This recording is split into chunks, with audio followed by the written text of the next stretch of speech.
India নাকি NDA, হেমন্তে আস্থা নাকি উঠবে গেরুয়া ঝড়?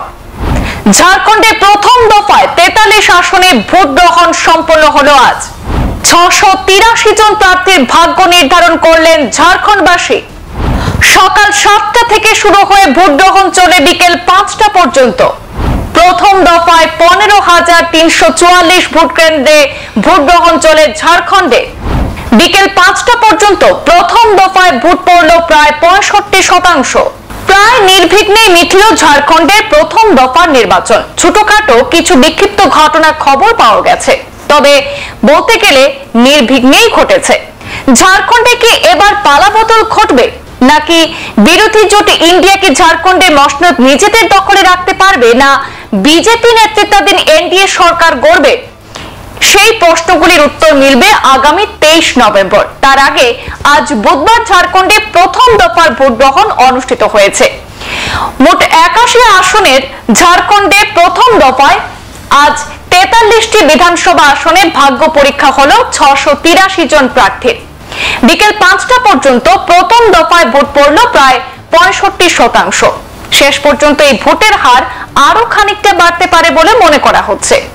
নির্বাচন কমিশন সূত্রে খবর, প্রথম দফায় 15,344 ভোট কেন্দ্রে ভোট গ্রহণ হয়েছে ঝাড়খণ্ডে। নিরাপত্তার দায়িত্বে রয়েছে 200 কোম্পানি কেন্দ্রীয় বাহিনী। বিশেষ নিরাপত্তা মোতায়েন করা হয়েছে মাওবাদী অধ্যুষিত এলাকাগুলিতে। সেখানে বুথ পাহারা থেকে শুরু করে এলাকায় টহল দিচ্ছেন কেন্দ্রীয় বাহিনীর জওয়ানরা। এবারে নির্বাচনে একদিকে লড়ছে শাসক দল জেএমএম, অন্যদিকে রয়েছে প্রতিদ্বন্দ্বী বিজেপি। হেমন্ত সোরেনের দলকে সমর্থন জানাচ্ছে কংগ্রেস আর জেডি। বিজেপির পাশে রয়েছে কয়েকটি আঞ্চলিক দল। তবে ঝাড়খণ্ডে পদ্ম ফোটাতে তৎপর বিজেপি। ঝাড়খণ্ডে দখলে এবার বাড়তি নজর দিচ্ছে বিজেপি। প্রচার লগ্নে প্রধানমন্ত্রী নরেন্দ্র মোদী, স্বরাষ্ট্রমন্ত্রী অমিত শাহ থেকে শুরু করে আসামের মুখ্যমন্ত্রী ডক্টর হিমন্ত বিশ্ব শর্মাকে বারবার ছুটে যেতে দেখা গিয়েছে ঝাড়খণ্ডে। মহারাষ্ট্রের মতোই প্রচারে হিন্দুত্বের লাইনে খেলেছে গেরুয়া শিবির। অভিন্ন দেওয়ানি বিধি থেকে এনআরসি সবই উঠে এসেছে প্রচারে। আবার হেমন্ত সোরেনের দুর্নীতির অভিযোগও উঠে এসেছে বিজেপি নেতাদের মুখে। অন্যদিকে ইন্ডিয়া জোট ঝাড়খণ্ডে সরকারের জনকল্যাণমুখী বিভিন্ন প্রকল্প এবং আদিবাসীদের সেখানে যাত্রাভিমানকে কাজে লাগিয়ে বাজিমাত করতে চাইছে।